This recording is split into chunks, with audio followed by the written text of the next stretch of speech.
Hi! In the true spirit of the end of the year, I decided to do a little favorites video. So everything that I really loved this year across different categories and subcategories. So I divided this into 6 different main topics and then 4 or 5 subtopics for each one of those. The idea is that you also get something out of this because I'm going to recommend some gadgets, some apps, music, movies, all of that stuff. You also have the list in the description if you want to make your own video. And let's get started because I don't know how long this video is going to be. So I have my list here. And the first category is entertainment and media. Number 1 is favorite album or song of the year. And I just have to say that even though Taylor Swift released the Torture Poets Department this year, and it's one of my favorite albums of 2024. I did love that album. I know that not a lot of people did, but I did. There's this one singer that I discovered this year, the day that her album came out, and I have been obsessed with her ever since. I don't remember relating so much to an artist since I discovered Taylor Swift back in 2007, 2008. She's a really small artist. So her name is Xana, and the name of the album is The Sex Was Good Until It Wasn't. Amazing album. I cannot wait for my Spotify Wrapped because she will dethrone Taylor Swift, and that will be the first time it ever happens ever since Spotify Wrapped became a thing.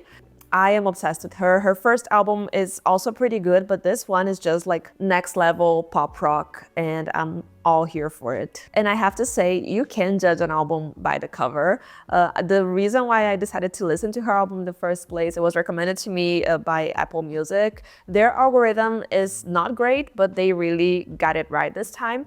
But the number 1 reason was the cover. It's just the most beautiful album cover of all time, I think. It's probably my favorite album cover of all time. Number 2, favorite podcast. And I have to admit, I don't listen to a lot of podcasts. It's something that I wish I could get more into, but I watch a lot of like video podcasts. There's just something I cannot listen and do something else. Like I cannot design and listen to a podcast. I really need to be immersed in what I'm doing. But there's this one called Girls Club. I listened to all the episodes. I don't know if she has new episodes out, but I really liked the ones I listened to. Bria Jones has a podcast. Love her podcast so much. I think those are the 2 that really stand out. Number 3, favorite TV show or movie. I did go to the movies a little bit more this year, but I'm not really a movie person. I'm more of a TV show girly. And I'm just gonna have to say From. I have seen the first 2 seasons twice. I really want to watch the 3rd season again because they just wrapped it up. And the last episode was just mind-blowing. I'm just so happy that they are renewing for the 4th season because I need answers and I need more. I'm obsessed with this show, with the cast, with the characters. Everything about it is just, I could talk about it all day. I made my friends start watching it. All of them love it. So highly recommended. Please watch From and let's talk about it. Slide into my DMs and let's talk about From. Number 4, favorite book. I read 6 books this year so far.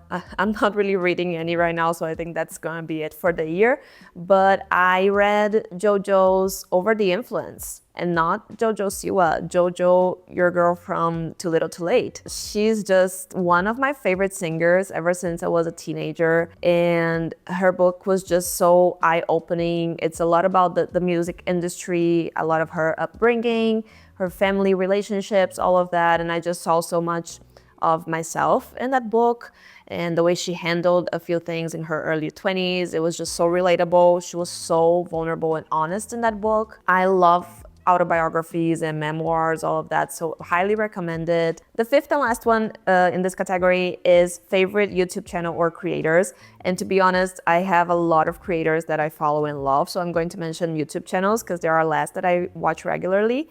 And 2 that stand out are The Swiftologist. The Swiftologist is a channel about Taylor Swift and pop culture, but really in-depth analysis. I love his video about Taylor Swift being a billionaire. I'm going to link it in the description because it's just a great video. It's really well done, well researched, and I just love him. And the other channel is Chelsea Callahan.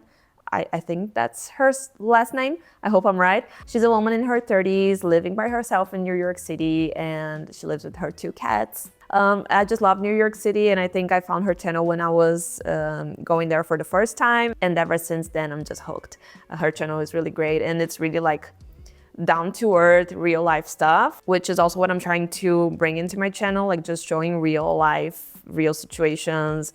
So those are my two creators that I'm going to mention in this video. Now the second category is productivity and tools. And for this one, we also have 5 subtopics. So first one is favorite app for work or organization. And I have to say Todoist. That's like a to-do list app, in case it wasn't clear from the name. I go through phases when it comes to my productivity. And for a really long time, I only used my Google Calendar, and I was doing everything there, time blocking, color coding, all of that stuff. And it really worked for me. And then I switched to like pen and paper. And then I found this app that for now, like it's been a year that I'm using it, and it's the one that really stuck with me. I love the feeling of checking something off my to-do list. I can also do time blocking there. You can separate it by projects, by categories. It's just very easy to use, very intuitive. It syncs really well across all devices. So I have it on my phone, on my laptop, on my iPad. I do have the pro version. I have an affiliate link if you're interested. It's in the description. And I'm definitely going to stick with this app for a really long time. Number 2, favorite tech gadget. I didn't buy a lot this year, but I bought this telephoto lens for my iPhone, and I haven't used it much, but it's just so good. I'm going to show you.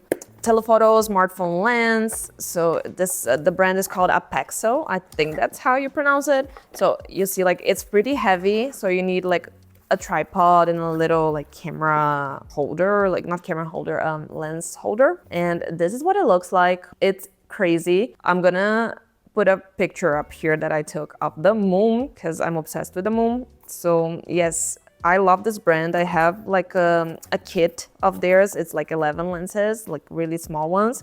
And I just really love it. So I can't wait to use this a little bit more. I just need to buy a better tripod. This was a really nice purchase. I got it secondhand and it was like brand new. So thank you, whoever sold it to me. Number 3, favorite planner or notebook. And if you know me, you know I've been hunting for a planner for like such a long time. I cannot find a planner that I really like and that I want to use. I'm a big stationery girly. Like I love buying pens, pencils, notebooks, then I never use them. So I think this year 2025, I'm going to use this, my Lion King notebook. It's still empty. I mean, the pages are pretty simple. You have Simba here in the corner, but it's just so cute. I love like this like fuzzy notebooks, and I'm a big Lion King fan. I have a tattoo here of Simba, and I decided I'm gonna stop hunting for a planner and I'm just going to use the notebooks I have at home because I have so many that I haven't started. I just want to have less things. So yes, that's what I'm gonna do. This is my favorite notebook, I guess. Number 4, favorite workflow hack. This is something that I could make a video on. Let me know if it's interesting. But I bought a bunch of NFC stickers and I, place them around the house for different purposes. For example, we have one in the kitchen that's connected to cooking GPT. So I trained this GPT to, like, whenever I send a photo of my fridge, it's going to give me a few recipes, some ideas for recipes based on what it sees I have in the fridge. So stuff like that. I did that for caption creation as well. So a few different things that I know that wasn't like the kitchen one is not a workflow hack, but I just made my life so much easier with these NFC stickers. So highly recommend you get them. They're super cheap. You can set them up with an app. I don't know, it's just something that's easy to do, quick, cheap, and it can really make you more productive. Number 5, favorite website for inspiration. And I'm not gonna say Pinterest, even though Pinterest is my number 1. I have been using Arena a lot lately. It's not the most intuitive platform, but especially for artists, designers, it's just such a great platform to find inspiration. And that would come right after Pinterest on my list. On to the 3rd category, and that's lifestyle and self-care. Number 1 is favorite skincare product. And I have to be honest, I don't remember what I'm using right now. And I change a lot, like at least once a year, because usually that's the shelf life of a product once you open it. Whenever I have to change it, I'll just try something new. So that's why I did use The Ordinary for a really long time. I don't think I have a favorite product at the moment. I just bought a bunch of Korean skincare, and I think Korean skincare is a big one for me, but no specific brands. Number 2, favorite scented candle. So specific, but this was a really nice one to add to the list. By the way, it was ChatGPT that created this list for me. I love candles, especially this time of year. I am buying a lot less candles now that I have cats because it's not really good for them. But Yankee Candle, there's this pumpkin candle that I am just obsessed with, and they have one that's apple and cinnamon that usually I get like every Christmas. I didn't get it this year, but I probably will because I can light it up at the entrance and they don't really go there, so it should be fine. And I just really love Yankee Candle. Please, Yankee Candle, send me candles. Number 3, favorite cozy item, like a hoodie, slipper, socks, whatever that is, and the Eras Tour hoodie. This was my favorite thing that I got at the Eras Tour. I got a hoodie, a t-shirt, a tote bag, and I think that was it. But this is like by far my favorite hoodie ever. It's just so cozy, it's so comfortable. I have washed it like 3-4 times now and it still looks good because I know that her merch has that issue sometimes. And no, this is great, I love it. Number 4, favorite recipe or food item. And I was thinking about this the other day, and I don't think I have a favorite food anymore. I really cannot think of something that I would tell you like I could eat that every day, because there's an issue here in Czech Republic, then especially if you come like from a tropical country like me, it's just so hard to find good vegetables and fruits. So I have been eating those a lot less. So I mean, I'm gonna say French fries. Who doesn't love French fries? I think like that's one thing that I could eat probably every day. I love sushi. I am obsessed with sushi. I haven't eaten much of it since I moved here. If you want to get good fish, then it's really pricey. That's so sad because food used to be one of my favorite things. I mean, coffee, I guess. Okay, no, coffee was the next one because that's the 5th one is favorite beverage. And yeah, coffee, definitely. Love me a pumpkin spice latte. And now, of course, a lot of cafes here are doing it. So I just went to this cafe the other day, very local, and they had the perfect pumpkin spice latte, which was great because Starbucks no longer has it, at least here. Coffee all the way. I could drink coffee all day. It doesn't affect me. I can have an espresso after dinner and go to bed, and it's just, I'm fine. But then if I don't have my coffee, I get really bad headaches. So maybe I have an issue, but that's fine. Now the 4th category is creative inspiration. Number 1 is favorite design or creative tool. And I use Photoshop a lot more than usual this year. I learned a few things there. They are killing it with the new features and the AI integrations, all of that. So I've been enjoying Photoshop a lot more, and I used FreePix Picasso a lot this year because their image generator is just incomparable to me. Like, I know Midjourney is great. I used to use Midjourney. I had like a 1-year subscription, but then I switched to Picasso just because I have FreePic, the premium plan, and it's included. Highly recommended. If you're a designer, I mean, you probably use FreePic's premium resources. So those are the 2 alongside Illustrator and Figma that I really used this year. Number 2, favorite platform for creativity. And I was going to say Skillshare just because I took a couple of courses there this year. But there's no place like YouTube for me. I watch YouTube every single day and the algorithm is just so good. But you can also learn anything on YouTube. And it's what I always say, there's nothing you can't learn for free. The internet is just so vast. And there are so many creators out there making killer content, and you can learn so much for free without buying like a 5-figure course. If you want to get inspired, if you want to learn something, if you need like some background noise, YouTube is always my go-to platform. Number 3, favorite font. Every designer loves fonts, of course, and I am obsessed with the one that I've been using since I rebranded. It's called RL Medina. I'm going to link it down below because it's gorgeous, and it's my primary font now since I rebranded. So yeah, I use it on my website, on my social media posts. I just love it so much. And number 4, and this category has only 4 topics, favorite project you worked on this year. I got this client on Upwork this year. I don't go on Upwork a lot, but I found this project that I really liked. We have been working together now for a few months. It was supposed to be like just a few, I think it was brand identity and some social media templates. And now we've done like websites, 2 brand identities.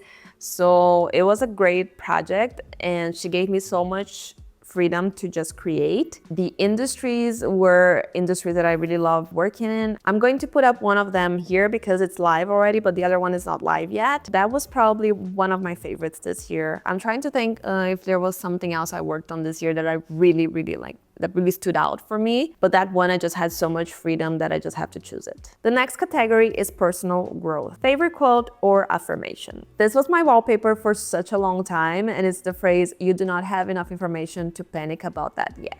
I just love that phrase, like it just really resonated with me. Whenever I realize I'm getting stressed about something that I can't control, I just repeat that in the back of my mind. So I really love it. 2, favorite habit you adopted. I'm finally waking up early again, and that's partially because of cats. But I love waking up early. I'm an early bird. I am so much more productive in the morning. And for a really long time, I was just not taking advantage of my mornings. And then especially in the summer, I think that that's normal, like to happen in the summer. But I just felt like I wasted a lot of time in the summer just because I couldn't work, I couldn't focus. Afternoons are always a lost cause for me, so I need to take advantage of my mornings up to lunchtime.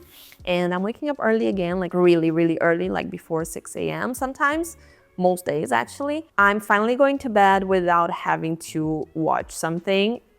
There was a period in my life where I couldn't fall asleep if I didn't have something on, and now I finally can sleep without a screen, which is great. Number 3, favorite moment of the year, and of course the Eras Tour. The Eras Tour was just a dream come true. I've been a fan of Taylor Swift since I was 13. Great number, if you know, you know. I had never seen her live. She had never toured my country when I was younger. I am just so obsessed. I'm such a fan. Like, she's my favorite artist, favorite public figure. I'm also obsessed with like the way she goes about her personal brand, like from a professional point of view. Love her marketing strategies, like even when it's too much. I love everything she does. She's such a great businesswoman. But the Eras Tour was just like a different feeling. I felt so recharged. I met amazing people there. I went by myself. I went 2 nights in Poland. I was supposed to go to Vienna, but if you're a fan, you know what happened. I am so sad that it's ending, but I cannot wait for what's next for her. So the Eras Tour this year was just such a special moment for me. It was just like so important for me to have that this year in this moment of my life. But something else also happened this year that just changed my life completely, and that's my cats. And I'm gonna tear up if I start talking about them because they just changed my life 180. It's just insane. I cannot imagine my life without them anymore, and I cannot remember what my life was like before them because I just feel they consume so much of my time and attention, and I just do it so willingly and so lovingly, and I get so much of that love back. So those are my 2 favorite moments of this year. 4, favorite skill you learned: taking care of cats. I did not know much about cats until I got these 2, and I learned a lot. I read books about cats this year. I am officially like a cat lady. And of course, I think I got a little bit better at everything I do. Like, you know, I got more experience now than I did a year ago. So that's just normal, but like something new, cat related things. Number 5, favorite small business or creator you supported. And I have to say, I consumed a lot less Starbucks this year for obvious reasons. I did get a pumpkin spice latte there once or twice, but I'm trying to consume a lot more from local coffee shops, and I feel like I'm being very intentional about that. I have a Starbucks like just around the corner here, and the other day I went for a walk and I grabbed coffee from this place that's like a family-owned business, and it just feels nice to do something for the community of the place where I live. And at the end of the day, I am also a small business. I also wish to be, recognized, rewarded, compensated for what I do. So it's just normal that as a freelancer, as a solo entrepreneur, we should support local businesses, small businesses, and I'm trying to do that a little bit more often. The final category is travel and living abroad, and there are only 3 topics here. And the first one is favorite place you visited. I went to London for the first time this year. I have a history with London, and it used to be a very negative one. This year it became a very positive one. I went by myself, which was great. I went twice to London this year, and I went by myself both times. I was there for like 4 days the first time, then 7 days the second. And I love London. I think the only other time I felt that way was when I was in New York City. Just the way I feel in these cities, it's like I'm invincible. I was so happy when I was there. I explored so much. I lived a little bit like a local because I was not, especially the second time when I was there for a week, I was in Wimbledon. You know, there's not much going on there if you don't go to the city center. So it was just great. It was a great period for me to kind of think a few things through and just be with myself a little bit. And London has now a really special place in my heart. We just got off on the wrong foot like 10 years ago. Number 2, favorite cafe or spot in your city. And one of the things I really love about Prague is the fact that there are so many parks here. The parks are gorgeous. I live right next to a natural park, and we used to go there so much when we first moved here because it was still like pandemic times, and that was the only place we could go to and get some fresh air. And I live in a very residential neighborhood, and just last weekend we decided to go for a longer walk, and we found this little coffee shop where they make the great pumpkin spice latte. And I even made an Instagram reel because the place was just so cute, the walk was so nice, and it's just so much fun finding these little like hidden gems here. So that was the latest discovery. So I don't have like a favorite place that I always go to, but I'm definitely going back to that one. And the last one, in the spirit of Vlogmas, favorite holiday market or event. The holiday markets just started here. I, of course, went to the one in the Old Town. If you're ever in Prague during the holidays, that's the one you have to go to. Of course, like the Old Town is a must no matter the time of year, but the market there is huge. It's beautiful. It's crowded. It's the perfect picture of like the holidays for me. Growing up, you know, I grew up in a country where it's summer this time of year, but it always made so much sense that it would be cold this time of year for some reason. And I think it's just because, you know, the movies that we watch, because I was watching a lot of Home Alone and that kind of stuff when I was a kid. We have a lot of like fake snow, and it's just weird that we are so Americanized in Brazil. So a cold Christmas just makes sense. And I feel like Prague is the most beautiful during autumn and winter. So yes, definitely the Old Town Christmas market. This is going to be such a fun video for me to look back at next year and just, you know, compare, see if something's changed. So this was a really nice video to make. If any of you make a video like this with my list or not, tag me, send it to me on Instagram. I would love to see it. But if you don't make videos, that's completely fine. I would love for you to leave a comment with something that was your favorite this year. It can be really anything, just something that really stood out for you. It's just so nice to do such a positive recap and just think what you want to bring with you into the new year. I hope you liked this video. Please leave your like, and I will see you tomorrow.